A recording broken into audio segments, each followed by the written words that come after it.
Dark Souls, anime, vampires, and a whole lot of blood. When put together, you get Code Vein, a new game created by Shift, who are most known for the God Eater series. Where God Eater was their anime take on the Monster Hunter formula, Code Vein is their anime take on the Souls formula. Since the popularity of Dark Souls, many developers have tried their hand at capturing that gaming audience who became captivated by the gameplay and difficulty brought by the Souls franchise. This eventually resulted in the creation of a subgenre of games known as Souls-like. In Code Vein, you play as a Revenant, this universe's equivalent of a vampire. However, unlike vampires, you don't burn up in the sunlight. Revenants have the ability to regenerate from death. However, they must keep themselves sustained through the consumption of blood. Revenants who succumb to the thirst lose themselves and become beings known as the Lost, who can no longer recover their sense of being. Revenants reside in an area surrounded by red mist, created following the death of a powerful being known as the Queen. A miasma has also spread throughout the land, causing Revenants to frenzy and eventually become either one of the Lost or something more monstrous. You awaken next to a woman who guides you to a dried up blood spring, but with the power of your blood, the spring comes back to life. You eventually encounter Louise, who recruits you to help him investigate the cause of the dried up springs, and bring them back to life. Many Dark Souls clones have come and gone, but either many adopting some of the key principles behind the Souls formula, or simply not living up to the task of being a Souls-like game. With Shift's experience in the God Eater series, and the anime influences this game wears on its sleeves, will it be enough for Code Vein to stand tall next to its inspiration, or will it join its imitators? For the purpose of this review, I reviewed Code Vein on my PC. Let's take a look at what worked in Code Vein with the good.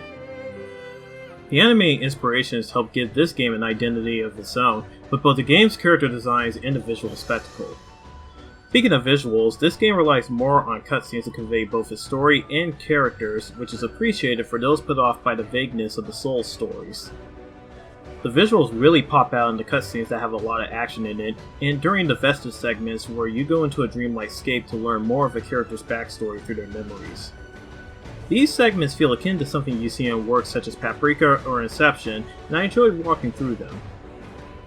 One thing this game does well over the Souls series is its character creator, which is by far the best character creator I've used in a video game. There are many tools in this creator for you to get creative with as you create your original The Anime character, Do Not Steal. Even though parts of the character creator become locked off once you start the game, you can create multiple different character creations and save them, so if you feel like swapping looks during your playthrough, you can do so from the mirror at your home base. The customization does not end at how your character looks, as there is more freedom with how you can customize how your character plays in-game. In this game, you equip blood codes, and each of them come with their own gifts, which range from spells you can use for attacks, as well as buffs and debuffs along with stat buffs for your character. Some gifts within each blood code can be mastered, and upon mastery, you can use the gift with any blood code you have equipped. Each blood code comes with their own stat bonuses, which give players more freedom to try out more builds in the game compared to Dark Souls, where you would build towards a certain playstyle. I like how this opens up players to try more weapons during their playthrough, rather than being restricted to certain weapons as you continue to level up. Gameplay-wise, this game feels like your standard Souls gameplay, where you explore different interconnected environments and fight different enemies. Unlike in the Souls games, where you can equip 2 left-handed and 2 right-handed weapons, while also equipping different parts of equipment, in Code Vein, you can equip 2 weapons and 1 piece of armor known as a Blood Veil. Blood Veils serve as your armor in this game, which also allow you to parry certain enemy attacks in the game. Upon a successful parry, you can execute a Drain attack, which is this game's version of a riposte, but Drain attacks will also both replenish and increase your Ichor stock, which is used to execute gifts or certain heavy attacks. Each of the Blood Veils will carry one of 4 types of parries, each having their own Drain attack animations as well as startup times. Sometimes you will see a slightly longer cinematic play out for the Drain attacks, which I really enjoyed watching since the camera does a close zoom up of your character as their mask changes form. There are a variety of weapons to use, from single-handed swords, two-handed swords, halberds, two-handed hammers, and bayonet rifles, and each weapon you come across will have their own stat scaling, weight, and other properties. We will combine this information with the blood codes and blood veils to create builds that work for you. Code Vein operates under the same principles as the Soul series, where you should tread lightly, for you never know what's around the corner. Enemies will be hiding in areas you'll least expect them to, and if you're not careful, you'll get ambushed into an early death. Enemies won't be your only threat, as areas have pitfalls littered about, as well as other environmental traps, so you will need to be aware of your surroundings like in the Souls games. Of course, this wouldn't be a Souls-like game if you didn't die, and you will die a lot. And some to enemies, others to bosses, and some by way of environmental. When you die, you will leave behind all your haze, this game's currency, at the spot you died in, and you will respawn at the last checkpoint you activated or rested at. If you reach the spot you died at, you can recover your haze, but if you die again before reaching that spot, it will be forever lost. Losing a large amount of currency can be very frustrating depending on the amount, so I appreciate this game's compromise where at the hot spring area of your home base, you can recover half of the haze you dropped where you died at, provided you haven't died again prior. Another great thing you could do at the hot spring is rewatch cutscenes, so if you need a refresher on the story or character backstories, you can rewatch the cutscenes here. The viewer also provides notes on some of the terminology used in the game in case you get confused on some things said in the story. Code Vein also has a variety of tough bosses to face, which are very satisfying to beat, well after dying multiple times and learning their attack patterns. One nice addition I like about Code Vein is how you can keep an AI partner with you at all times while exploring rather than having to find a summon sign out in the environment. It helps streamline things and make the game easier and accessible for people that find the game to be a bit too difficult. One last thing that I found neat is that the game has a photo mode where you can take photos of things in the game. The photo mode contains a variety of options including zoom, lighting, filtering, frames, and others. You can create photos that really highlight the key aspects of the game's visual appeal. However, these visuals can only distract for so long until you start to take notice of the blemishes, and we'll be discussing these blemishes as well as what else didn't work as we look at the bad. I mentioned before that the game offers more freedom to try out more builds since the blood codes contain the stat bonuses for your character. Even though this opens up options for different builds for you to use, it takes away your ability to make certain specialized builds since you don't have a lot of control on how your stats are distributed. Whereas in the Souls games, you can raise certain stats while you level up, in Code Vein, leveling up only increases your overall health, stamina, and gift proficiency, and it boosts them all at once. One thing that could have been useful for this system is the ability to save build loadouts to a blood code so you can switch builds on the fly rather than have to search for a specific blood code to correspond to the weapon you want to use and vice versa. Strangely enough, the game autosaves your gift selection to the blood code, so it would have been nice if it did the same for weapons as well. Speaking of saving, unlike in the Souls games where the game autosaves during exploration, allowing you to quit the game and be at the same spot you were at upon reloading, Code Vein only has you save and continue from missile checkpoints. This becomes a bit frustrating where if you exit the game during exploration, or in the worst case scenario the game crashes, any progress you made since you last visited the missile is now gone and you have to redo that same section. This happened to me once after defeating a tough enemy, and it was really annoying having to redo that part, which included recollecting the items I picked up the first time I went through. Another thing that threw me off during my playthrough was the pacing of the combat. I'm very familiar with the speed of Souls games, but this game felt like it was trying to be a middle ground between Dark Souls and its spiritual successor titled Bloodborne.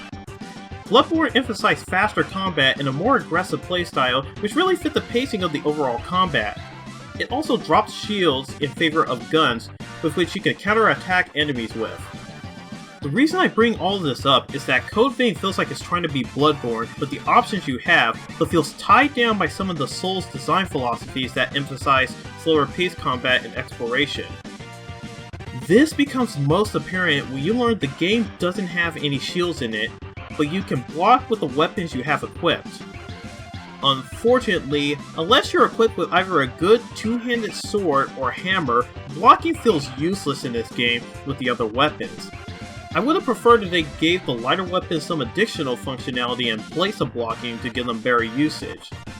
As it stands, the game feels in between those two design philosophies, and I would have preferred if they committed to one, preferably the faster aggressive Bloodborne type. Another thing that feels useless in the game is the map, as you have no way to truly examine it from the menu. You can only zoom in a fixed amount, but that's it. The map also doesn't give you a good view of the multiple floors within a level, so making sure you fully explore the level becomes a chore. This issue is brought to a full head when you reach the Cathedral of the Sacred Blood level.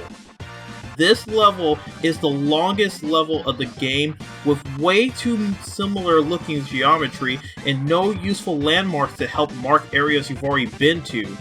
You have to rely on the map, but with the issues explained above, the map can only assist you so much before you just have to blindly explore and hope you reach a new area. Both the enemies and the environment start to feel the same halfway through the game, as enemies really start to repeat when you go after the successors. Enemies you saw in the first two areas now appear over and over again in other areas, with some having slight change in color to match the new environment. This feels lazy and feels like a missed opportunity for more unique enemy types to complement the new environment. That said, the later environments feel just as repetitive as the enemies you fight in the latter half, as they don't seem to change much other than certain environmental elements such as fire covering the area or snow covering the area. Otherwise, it's all very familiar territory in terms of visuals, so that's not to say that there aren't some unique environments in the latter half, but they're few and far in between. The game is definitely difficult, but the game will have crazy difficulty spikes when you least expect it. Two of the endgame bosses are some of the most difficult bosses I've had to contend with, to the point of being really unfair, though since they're bosses at the end of the game, I'll let it slide. The biggest headache when it comes to difficulty spikes are the lost invasions, since they don't provide a legitimate challenge, and just opt to throw enemy mobs at you until it eventually spawns the main enemy of the invasion. These encounters are mostly optional, but I feel the difficulty could have been approached better, like say if powerful enemies spawn in different parts of the level, and you have to search for the main enemy of the invasion to beat it. As it stands, this section just feels like artificial difficulty, with not much of a reward when completing it. Story-wise, it feels really lackluster than what I come to expect from the Souls games. It starts off with an interesting premise where your group tries to uncover the mystery behind the dried up blood springs, and it really hit its peak when you uncover what happened around Operation Queenslayer. After that, the story doesn't become that much interesting, as you just go through area after area to beat the big boss over there leading up to the final fight. The way they attempted to expand upon the backstories of the side characters is lacking in execution, where all of their vestige dreamscapes look mostly the same, and you really only listen to character dialogue while staring at statues until the next lines of dialogue. I feel like they could have done more to make these backstories more engaging, but as they stand, they feel really removed from the overall plots of the game. I played Goat Vein on my PC using my Radeon 580 GPU, and the game looks pretty good. However, when it came to the actual performance, the game chugged when particle effects or something big happened during gameplay. This chugging was most apparent when you are traveling by foot from one area to another, and the frame rate drops hard as the game loads in the next area. I also ran into my fair share of sound issues during exploration as well, where sound seemed to cut in and out at times. One last thing is that despite the game having a robust character creator, it's disappointing that the game has limited customization when it comes to the overall proportions of the character you make. These options only has 3 preset values with no in-betweens that you can use. Another disappointing part of the creator is the lack of clothing options. Sure, you're not gonna see your character's clothes often since they're wearing a blood veil, but it feels like a missed opportunity to allow for more varied creations from players. Now, with all that out of the way, it's time that I give the opinion. Despite all the game's flaws, I found it to be a worthy Souls-like game where I clocked in around 50 hours during my first playthrough. Granted, I did die during those 50 hours, but it is a testament to the developer's goal of creating an authentic Souls-like experience. The anime style does make it more refreshing than other Souls-like games, and you can lose hours on the character creator by itself. It feels very different from a traditional Souls game and will take some getting used to, but it does feel like a more player-friendly entry into the Souls formula without feeling too overwhelming. I was also able to play a few multiplayer sessions where you team up with another player in their world, but sessions were really hard to find on PC. This may be different for the console versions, but I feel I should bring that up in case you are hoping for some jolly cooperation sessions. Thankfully, since you can partner with some of the NPCs you encounter during the story at any time, it didn't feel like too much of a disappointment. If you're a fan of the Souls games and anime, then you should definitely give this game a shot, as it combines the best of both in one nice package. Bonus points if you're also a God Eater fan. For those intimidated by the harsh difficulty of the Souls games, this game offers a nice compromise which helps ease you into things and is more straightforward with its story. And with that out of the way, it's time that I give my rating. I would give Code Vein, this anime praise the sun, out of 10. Thanks for watching, and tune in for the next Infinite Backlog review. If you enjoyed today's review, feel free to check out some of our other videos and subscribe for more. You can also follow us on Twitter, Instagram, and our Facebook page. Once again, thank you for watching.